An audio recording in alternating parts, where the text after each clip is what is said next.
Baseball tonight gives you a sign of the times. There was water everywhere and not a drop to drink. McDowell hopes his bullpen throws him a lifeline in Seattle. The Dodgers barely keeping their heads above water, yet they lead the West, while the best in the AL West is already under agua. This Marlin went sailing across the sea. The Blue Jays find themselves in a sink or swim situation, and the Padres are swimming for the shore. Baseball tonight quenches your thirst. Next.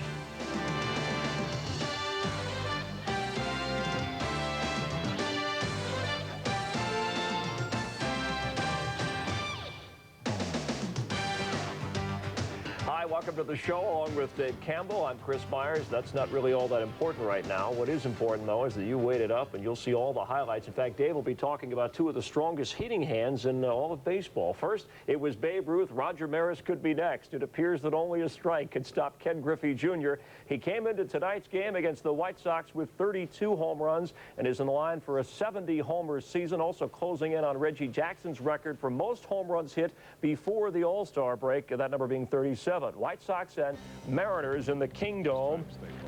And Ken Griffey Jr. facing Jack McDowell with a runner out on the top of the first, and he goes down swinging.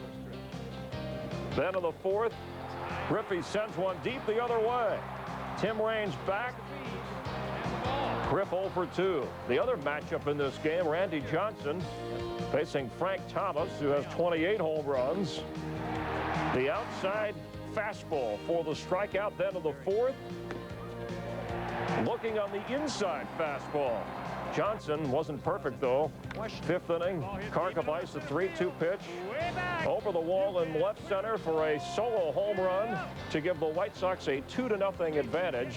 Jack McDowell had a two-hitter going into the seventh inning as they play the eighth. 7 strikeouts at last check for Randy Johnson. Thomas 0 for 3, Griffey 0 for 3, both of them a combined 5 strikeouts. And for McDowell and Johnson, it's you go your way, I'll go mine. From about the time that Randy had that discussion with Nolan Ryan, look what he's done, going 17-3 with an ERA of 2.77 compared to McDowell, who during that time had a convenience store record of 7-11.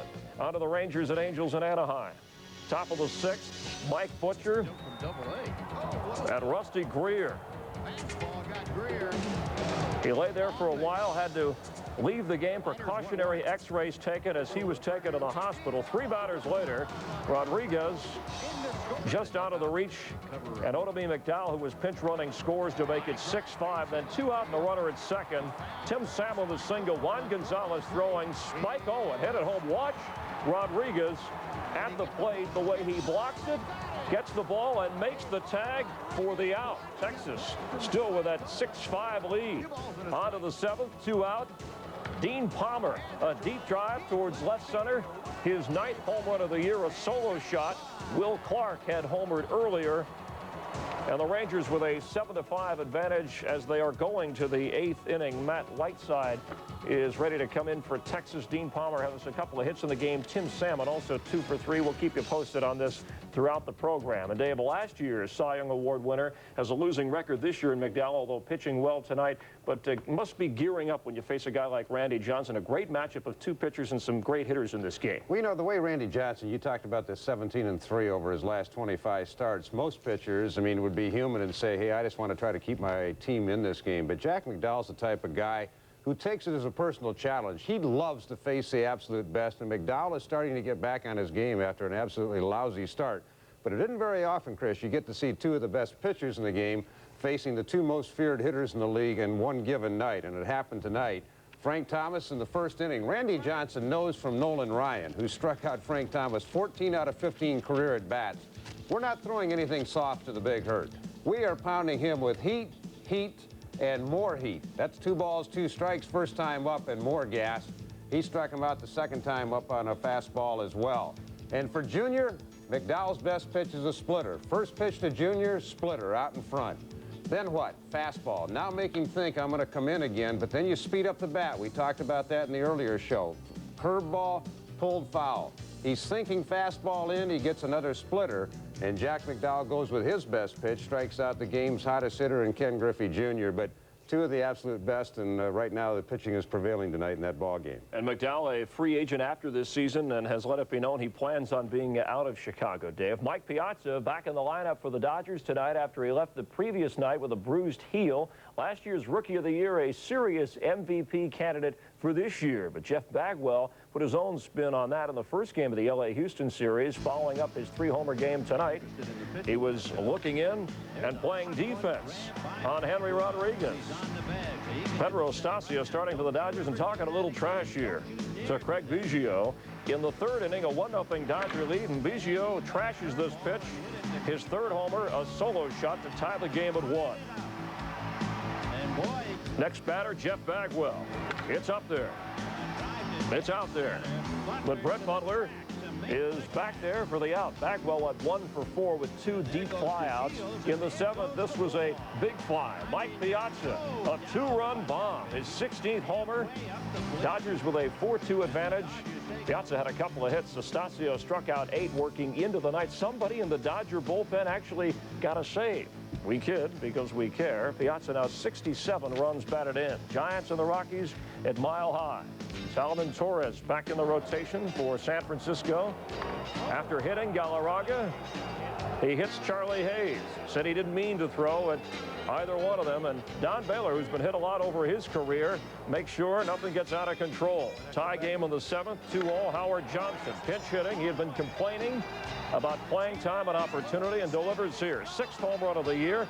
Galarraga also homered as the Rockies win, and Torres loses his 5th straight decision. Reportedly had been having a tough time blending his lifestyle as a baseball player with that of being a Jehovah's Witness. Charlie Hayes, by the way, will be reevaluated by a specialist, headed for the DL. Roberto Mejia expected to be called up. Liriano and Castilla could share third base. On to the Braves and the Phillies at Veterans Stadium. And Bobby Munoz, who came over to the Phils in the Terry Mulholland deal, facing Roberto Kelly, who can't check his swing, and that is a strikeout. Jim Fregosi, big fan of baseball tonight, no doubt watching tonight, because he wants to see how this got out of the park. Bobby Munoz, his pitcher, off Kent Merker.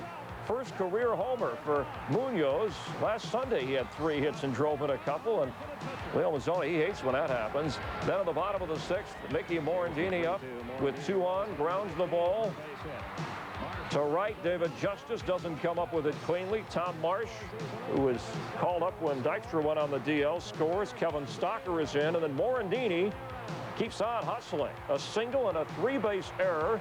The Phillies go on to win at 7-1. Munoz said he's keeping the bat that he hit that home run with as a souvenir. He's batting .357 this season. Doug Jones worked the 9th and has not allowed a run now in 19 consecutive innings.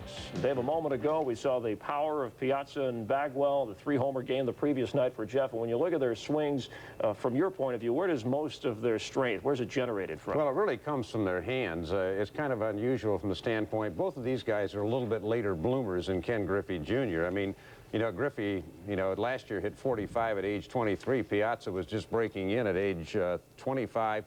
Jeff Bagwell's 26 now, but they do have great strength in their hands, and that's where they seem to get all their power from. Bagwell, his key is to weight. He's got power to all fields, but look at the tremendous extension, but the strength in the hands. Both of these guys utilize weight training, but they do it right. They work on the strength in their hands and their forearms and their wrists. They do a lot of squeezing. I know Piazza does, and I have to believe that Bagwell does as well. But they just have tremendous power, and you see Piazza with that great follow-through. He actually, I wonder how he keeps from hurting his back, because that bat comes all the way around. But the key for both of them is wait, and then throw those tremendously strong hands at the ball. Here's a grand slam last Sunday against Kent Bottenfield. But both of them are just so strong through this area, and they utilize the weight training. They don't care about getting big through the chest or the back. They don't care about being real, you know, incredible hulks in their uniform. They want to have baseball strength, and that comes in this area here. I see too many baseball players, especially youngsters, you know, doing the bench presses and all that. That doesn't help you with baseball strength. In fact, it inhibits you. Man, both very likable superstars, too, who, if they keep this up and their teams continue to play well, one of them could wind up being the MVP, Dave. All right, later in the show, we'll look at the streaking Reds and their streaking hitter. Up next, the Royals and Twins, a couple of teams who need to do some climbing in the AL Central. One of them was on the run. Also, the Yankees and Indians. Did they ever get to finish that game from last night? About last night. That's a heck of a movie. We'll show you the video here when we come back. Baseball tonight, updating games in progress. It's our job. It's what we do. Keith Mitchell off Jack McDowell. That's Kevin's cousin. Bottom of the 8th, his 4th homer, a solo shot. So it's now a 2-1 White Sox lead. Randy Johnson, 10 strikeouts through 8 innings. We'll let you know as soon as this one is final. Remember, Griff and Frank Thomas both struggling so far against the exceptional pitchers. Well, in the recently released movie Little Big League, a child has left ownership of a major league team and makes himself the manager. That team in the world of make-believe is the Minnesota Twins. In the real world, Tom Kelly's still running the show, and the Royals and the Twins looking for a happy ending as they're facing each other in Minnesota in a Central Division battle, trying to move upward. Vince Coleman walked by Pat Mahomes on 4 pitches. Goes Coleman. With Brian McRae batting, Coleman running his 35th steal. Later scored to give the Royals a 1-0 lead. Greg Gagne, former Twin, upended by Chuck Knobloch. 3rd inning now. Mahomes walks Coleman again, and he's stealing again. 2nd of the night, 36 for the season. McRae with a fly ball to right, puck it under it. Coleman trying to tag and go to 3rd, but Kirby nails it. Nice tag there by Scott Leyes, and then 1-0 in the 4th with a man on for Bob Hamlin. The Hammer, 450 feet, his 12th home run of the year. Joyner scores ahead of him. Terry Shumpert added a homer. Mark Gubicza goes 7 innings, and Puckett had 2 hits to tie Rod Carew for most in Twins history at 2,085. Coleman, 37 steals now for the season. Red Sox and Brewers in Milwaukee. Joe Hesketh going for Boston. Former Red Sox Jody Reed with a shot toward former Brewer and former Red Sox. Back for the Red Sox, Tom Brunansky with the catch. Red Sox leading 2-1, 1 on and 1 out. Greg Vaughn with a 2-run homer, his 16th, so the Brewers lead, and then 5-3 in the 8th. Valentin with a fly over the glove of Matt Mieske, a 2-run double, tied at 5. 2 batters later, Andre Dawson, a 3-run homer. He's 2nd of the game. The Red Sox had an 8-5 lead. Then in the bottom of the 8th, Greg Harris pitching. 2 on. Kevin Seitzer, up, out, gone. Ties the game at 8. Bernie, busy tonight. In a rain delay at the moment in the 11th, still tied. Seitzer's 3-run homer was a pinch hit shot. Andre Dawson, 4 for 6. He's driven in 4, and as we mentioned, 2 homers. The Brewers coming to bat in that rain delay. We'll let you know once they get back to playing. Speaking of rain delays, hey, wake up. Finishing the game from Friday night on Saturday. Yankees and Indians. New York had the 9-5 lead. Jerry DiPoto pitching for Cleveland. Jim Leyritz batting, and he wins the battle. The solo homer. Yankees go on to win it 11-6, although Bell and Maldonado did have home runs for Cleveland. Mulholland winning for the first time in more than a month. Cleveland 5-13 now, and games started by left-handers. Pat Kelly goes on the DL. Dave Silvestri called up by the Yankees. The scheduled game between the Yanks and Indians was rained out. Well, it didn't rain in Toronto. They have the Sky Dome, so they don't have to worry about that. Devon White called out on strikes. Worth another look on the overhead cam. Chris Hoyles makes a nice stretch. Toronto really struggling. Top of the 8th, tied at 1. Guzman delivers, and Cal Ripken, a 2-run homer to left. His 9th of the season. He's driven in 50 runs. Orioles go on to win it 4-1. The Jays lose their 7th straight, their longest skid since '91. Lee Smith with his 25th save, and the O's 5-0 against Toronto this season. Tigers and A's in Oakland. 8th inning, 1-1, 2 out. Bases loaded. Joe Baber, he hates when that happens. Scott Heeman scores, and the A's lead 2-1. And then on the 9th, 2 out, runners at 1st and 2nd. Who do you go to? It was like the good old days. Dennis Eckersley gets Travis Fryman to secure the win for Mark Ager, who's 4-0. Eck with his 11th save. Remember, he blew 4 of his first 7 earlier this year. There was talk that he might go to Cleveland in a trade. He has the no-trade clause, but said he might okay that. Mark McGwire, by the way, did not play in the game for the A's, still listed day-to-day with that sore heel. And, Dave, as bad as the A's have been previously, they could be within 5.5 games of first in the West if Texas would lose. We know how shaky the West has been. But, nevertheless, Oakland is playing better ball. Why? Well, for the very reason that I picked them to win the division in spring training, and that was because their starting pitching looked terrific. The starting pitching over the last 11 games has had a 2.79 ERA, but it's a different cast of characters. It's guys like Darling, who was there originally, and Ontiveros. Bobby Witt had that 14 strikeout, 1-hit performance. Van Poppel is settling down a little bit. Mark Akers coming out of the bullpen, and the Eck is starting to pitch very well. Sierra's had 14 RBIs during this 11-game streak. Gates and Henderson are healthy again. So they're starting to play some pretty good baseball, and the A's could get back in this thing if, and that's a big if the starting pitching continues to go like they have been lately. Yeah, actually in spring training, too, a number of the Texas players said that was the team they feared the most was the Oakland A's, and they're still in the chase. All right, as we continue here on Baseball Tonight, the Reds go for 7 in a row, and Barry Larkin tries to get 18 straight. Hal Morris, well, he was just going for third. I'll show you how it turned out if you stay with us. Baseball Tonight, checking in on the Rangers and Angels in Anaheim. Chris Carpenter in the 8th with 1 out. Chili Davis. Tough play for Esteban Beltre. It ends up being a 2-run single. DeSarcina and Easley are in, so California has moved in front of the AL West leading Rangers 8-7 as they play the 8th. Bo Jackson pinch hit and doubled in Greg Myers to make it 7-6. So the Angels rallying against Texas. Cincinnati can get pretty hot in the summertime. In fact, lately it's been downright steamy. At least the Reds have been hot and steamy. Cincinnati, the league's top hitting team with a 6-game winning streak, going against the Padres tonight at Riverfront. Joey Hamilton, the starter for San Diego. Pete Schurik opening for the Reds. Derek Bell in the top of the first trying to pick off Tony Gwynn. Larkin changes his mind. He's worried about Craig Shipley over at third. And they do get the lead runner. Shipley is out. Gwynn is safe, but in scoring position for Derek Bell to get him home. And he just does slip one on the carpet under the glove of Larkin. Gwynn is in. It's 1-0 Padres. Top of the third, Johnny Ruffin in. Eddie Williams down the left field line to get Gwynn and Bell home. Part of a 3-run inning. Padres up now 4-0. And Cincinnati batting in the bottom of the 4th. Joey Hamilton.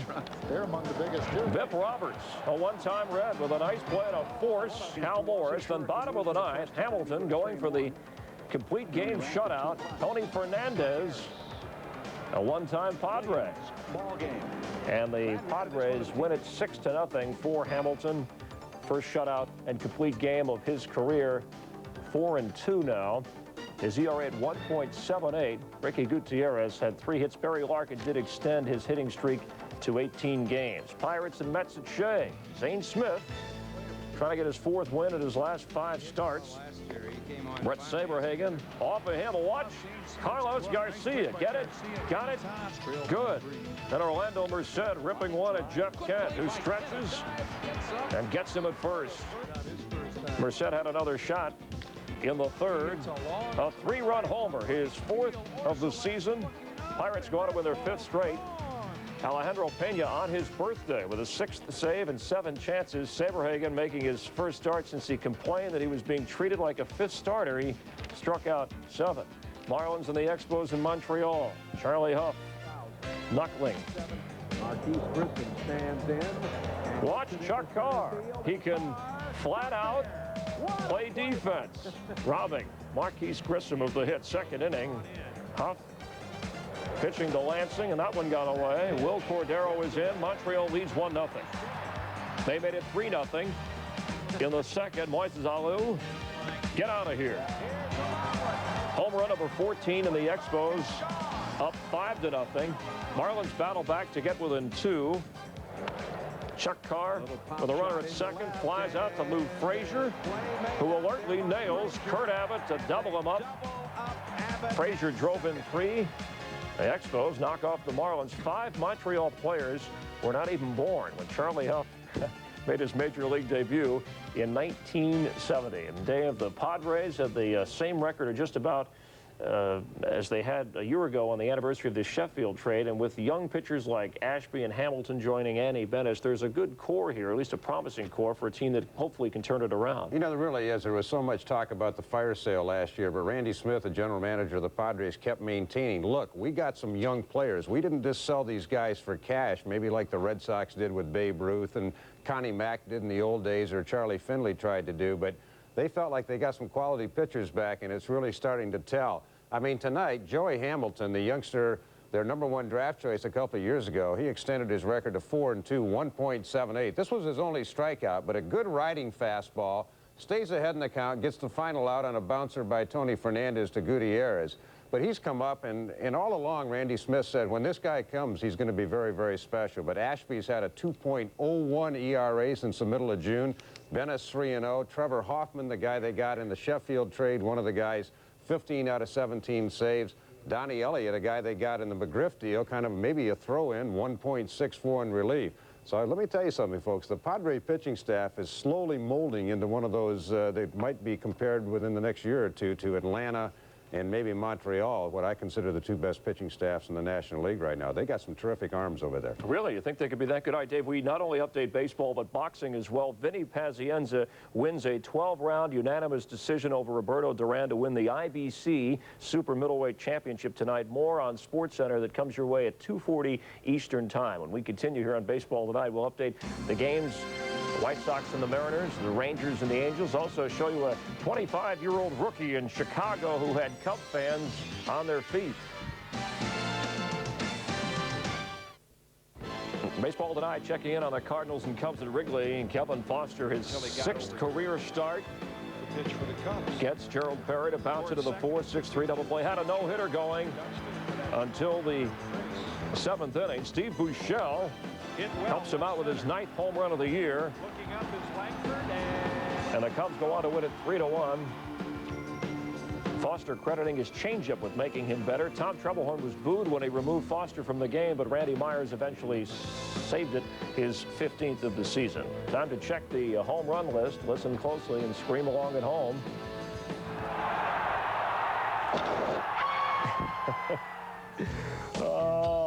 Buechele, as you saw, hit one out. Hojo and Galarraga homered to help the Rockies knock off the struggling Giants.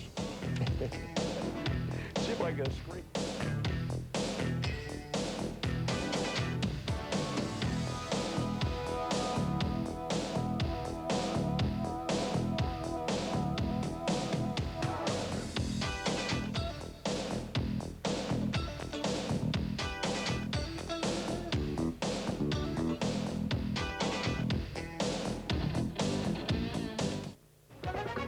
Baseball Tonight, checking in on the Angels and Rangers in Anaheim. J.T. Snow, son of Jack Snow, former Notre Dame and Ram wide receiver with a 2-out, 3-run homer. He's second, and the Angels are bombing Texas pitching. They have come from behind to build a 12-7 advantage as they go to the 9th. White Sox lead the Mariners 2-1, 1 out. Bottom of the 9th in the Kingdome, Ken Griffey is batting now against Jack McDowell. And the Red Sox and the Brewers are still in a rain delay, tied at 8. For Dave Campbell, I'm Chris Myers. Thanks for watching Baseball Tonight. Enjoy the rest of your weekend.